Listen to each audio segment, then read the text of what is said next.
I'm gonna be reacting to Homestuck. I actually I've recently gotten into Homestuck.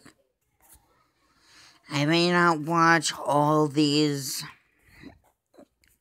today, but I need your guys' help to get more into it. So let's do this.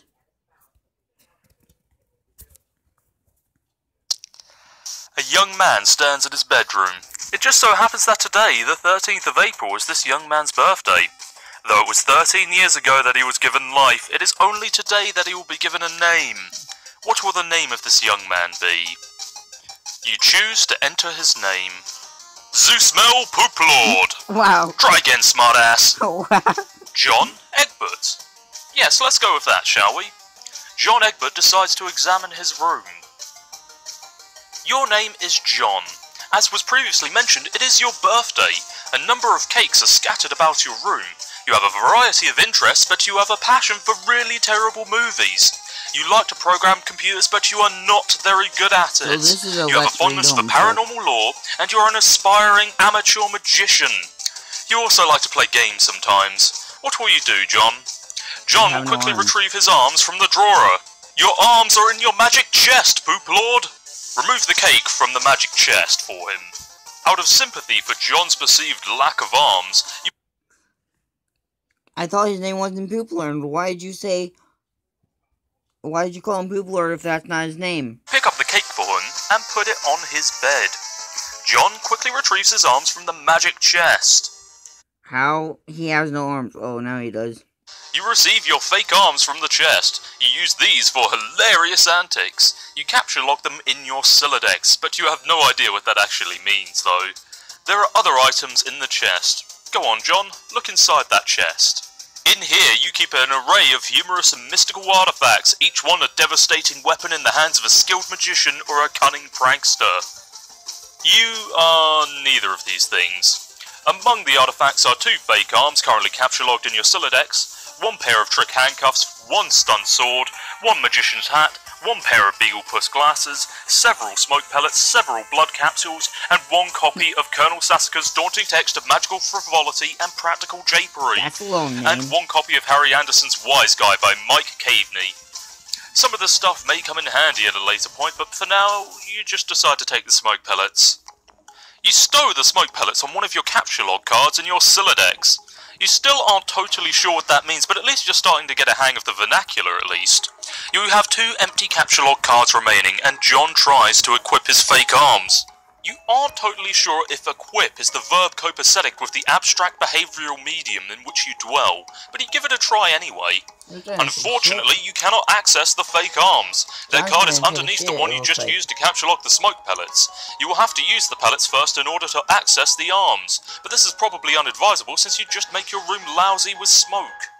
Your Silodex's fetch modus is currently dictated by the logic of a stack data structure. You are never all that great with data structures and you find the concept puzzling and mildly irritating. But with any hope, perhaps you will advance new, more practical fetch modi for your Silodex with a little more experience. John chooses to look at his problem sleuth poster. Is it even possible to get any more hard-boiled than that? You really doubt it. This poster was one of your wisest purchases. There is a nice spot on the wall next to it, and you've been meaning to hang another poster there soon. But there is a note on the drawer, and for now you should probably read it. Happy birthday, son. I am so proud of you. The note is rich with the aromas of fatherly aftershaves and colognes. Beside the note is a rolled-up poster. Take the poster. Another birthday artifact. You wonder what is printed on the poster. You'll need some way to hang it on your wall. You should probably acquire some hammer and nails, as they will come in handy, especially for just such an occasion.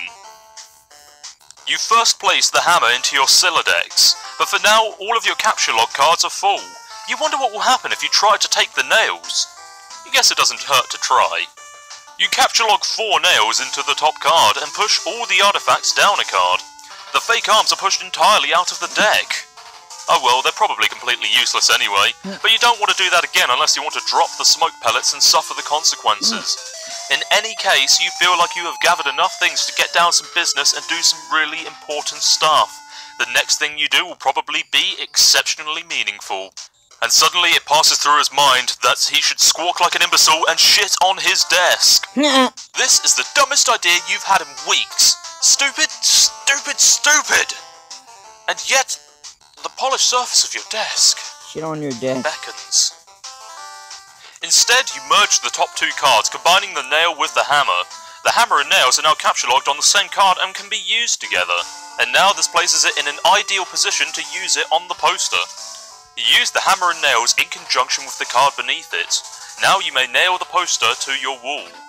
You use the hammer, nails and poster on the blank space on the wall. Oh, it's glorious, exactly what you wanted. The old man really came through this time.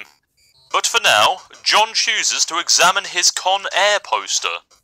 Put the bunny back in the box. I said, put the bunny back in the box. Why couldn't you put the bunny back in the box? Why couldn't you put the bunny back in the Morgan box? Freeman's genteel, homespun mannerisms were perfect qualities for a president residing over a crisis. Go back to 1. Oceans rise, cities fall, and hope survives. Wow. Films about the impending apocalypse fascinate you. Plus a black president? Now you've seen everything. After examining your calendar, you realise you've marked your birthday the 13th of April. Another day you marked was supposed to be the arrival date for the highly touted Suburb Beta launch. It's been 3 days already. It's starting to become a sore subject with you. But perhaps you should eat some cake. You are sick to death of cake. You've been eating it all day and you have no intention of clogging your Sylladex with it either. The cake stays put for now. You hear a notice from your computer. Someone is messaging you. You pull up to your computer. This is where you spend most of your time. You decorated your desktop with some rather handsome wallpaper which you made yourself. You're really proud of it. Your desktop is also listed with various programming project files. You are so bad at programming sometimes you wonder why you even bother with it. Your Pester Chum application is let's flash. read this. Wait, no. System. Typhus. Pester Chum.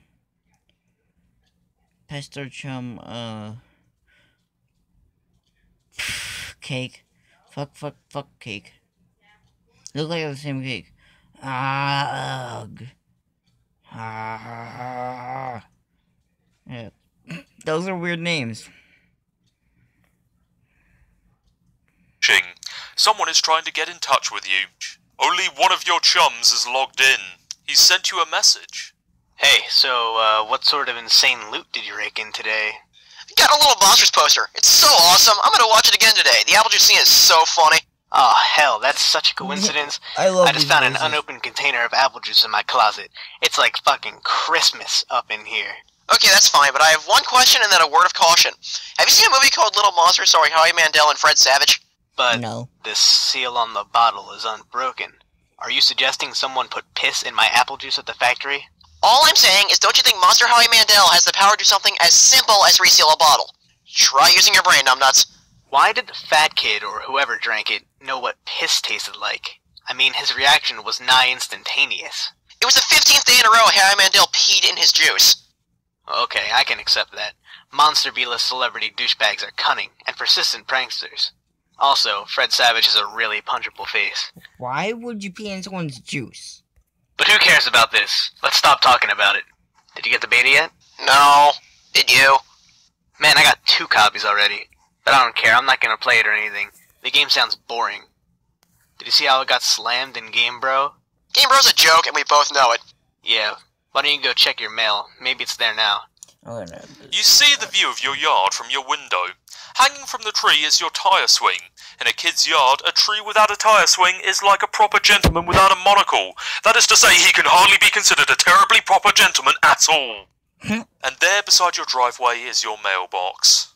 The little red-armed swilly-dilly thing, or whatever it's called, is flipped up. What the hell is that thing called anyway? You do not have time for these semantics. No, you the red don't. flippy leather thing means that you have new mail, and that means that the beta might be here. You are about to hurry downstairs when you hear a car pull into the driveway. It looks like your dad has just returned from the grocery store and, oh, great, it looks like he's beating you to the mail. If you go downstairs to get it, he will likely monopolise hours of your time. You decide to chill out up here for a while until the dust settles. Sometimes you feel like you are trapped in this room, stuck, if you will, in a sense that possibly borders on the titular. And now your chum is pestering you again. The clockwork of friendship turns ceaselessly, operating the swing lever dealies of harassment in perpetuity. Whatever, the dude can just hold his damn horses. Wow, just wow. I love this. You know, you've put countless man-hours into this assortment of quality titles. But for now, you decide to consult with the Colonel's bottomless wisdom. Good grief, this thing is huge. You could kill a cat if you dropped it. But to really dig into this hefty book, you will have to capture log it. You are not really sure if you're ready to logjam your other artifacts beneath it just yet. Capture log fake arms again. What did you just say? You don't want to clog up your... Oh, Jesus. In a momentary lapse of concentration, you accidentally capture log the arms again. Looking towards your computer, you don't think the situation is quite dire enough to... Capture log the fake arms again. What did you just say? Oh, I gotta see that again. In a momentary lapse of concentration, of the artifacts beneath it just yet. Capture log fake arms again. What did you just say? Into this hefty book, you will have... Hold on, I'm gonna tell my friends I'm reacting to this live.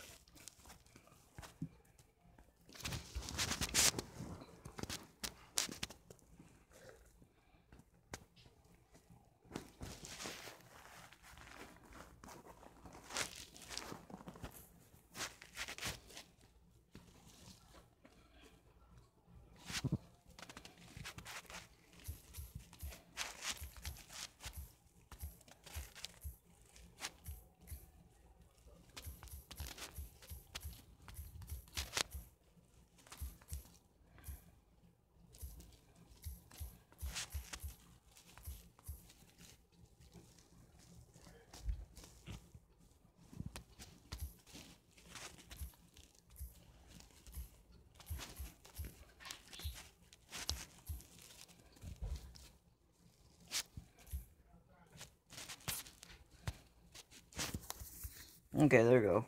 Maybe someone will join my stream. Have to capture log it. You are not really sure if you're ready to logjam your other artifacts beneath it just yet. Capture log fake arms again. What did you just say? You don't want to clog up your... Oh, Jesus. In a momentary lapse of concentration, you accidentally capture log the arms again. I don't want to see it. Looking towards your computer, you don't think the situation is quite dire enough to go all the way to rancorous, but you still feel the Pester Chum client should reflect your mood change in some way. Bully will have to... Wait, what? Why'd you get suspended? What'd you do?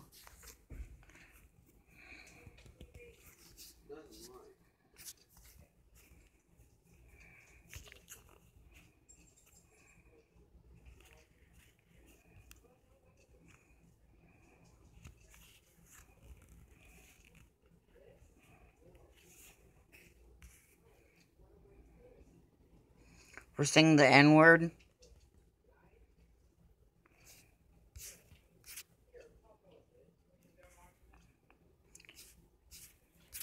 Wow. They're supposed to give you a warning first. Wow. Just wow.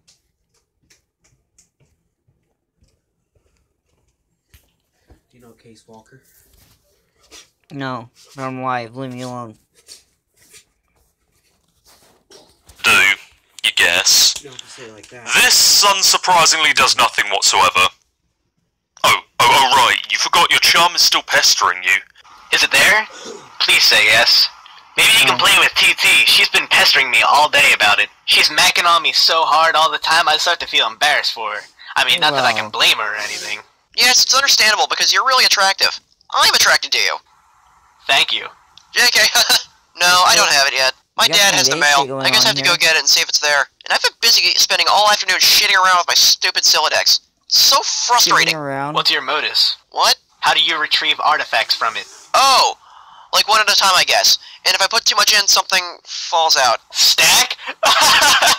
What is yours? Hash map. My bro taught me a few tricks. He basically knows everything, and is awesome. What the hell is that? You should probably brush up on your data structures. I guess. Did you at least allocate your strife specibus? Nah. It could free up a card for you. Plus, This let you kinda attack reminds me stuff of whenever the things get future. too hot to handle, which is never. What have you got? Well, I got a hammer, but it's trapped under some arms. Wow, you really suck at this, don't you? Just get rid of the arms and then allocate the hammer to the specivis. How? I don't know, just use the arms on any old thing and see if it works. For whatever reason, you stick the fake arms in the cake on your bed. This definitely makes the cake at least 300% more hilarious. You're sure that Colonel Sassacre would know the precise index of the elevated hilarity. And now you check the back of your Strife Specibus for the kind abstratus that you have in mind for it. Your Strife Specibus has been allocated with the hammer kind abstratus. The hammer has been moved from your capture log deck to your Strife deck. Okay, I did it. Hammer kind? Yeah. Okay, that will be the permanent allocation for your specibus. Oh, first I guess I should have mentioned time. that. Hope you like hammers, dude. Yeah, that's fine, I guess. I can't imagine it's going to be all that relevant. Now that you finally have some space in your Silodex to work with, you figure you might as well start squandering it immediately. Ordinarily, this ridiculous book would be way too heavy to carry around in any practical way. You guess maybe this is in one respect in which the cards present some convenience. Game Bro! Why the game of the year or whatever isn't as good as other stuff that I like better? So, okay, Spurb is this game that a lot of cats seem hella pumped of, and this beta is sitting on my desk for review, so I'm like, yeah man, I'll write something.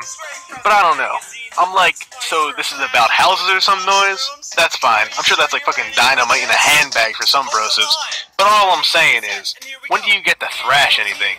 While you're playing house or some shit, are you ever in jeopardy of getting mud on your doll's dress or whatever from busting out? Well, and I quote, they the call- mad stunts all wicked up ins? Know what I'm saying, bro yo ma?